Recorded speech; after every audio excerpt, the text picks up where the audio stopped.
down. They found out that there were whole tribes of people in plain sight running around with no clothes on. That's right.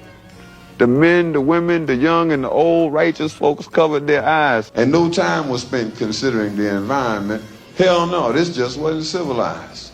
And another piece of information they had, or at least this is what we were taught, is that unlike the civilized people of Europe, these tribal units actually fought. And yes, there was some crude implements, and yes, there was primitive art, and yes, they were masters of hunting and fishing, and courtesy came from the heart.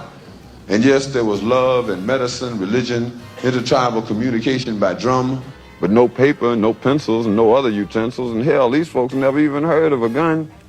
And this is why the colonies came, to stabilize the land, because the dark continent had copper and gold, and the discoverers had themselves a plan. They would discover all the places with promise. You didn't need no titles and deeds. Then they would appoint people to make everything legal, to sanction the trickery and greed. And back in the jungle, when the natives got restless, they would call it guerrilla attack. And they would never describe that the folks finally got wise and decided that they would fight back. And still, we are victims of word games. Semantics is always a places once referred to as underdeveloped are now called mineral rich.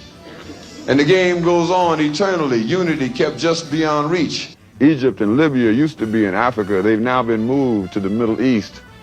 There are examples galore, I assure you. But if interpreting were left up to me, I'd be sure every time folks knew this version wasn't mine, which is why it is called his story.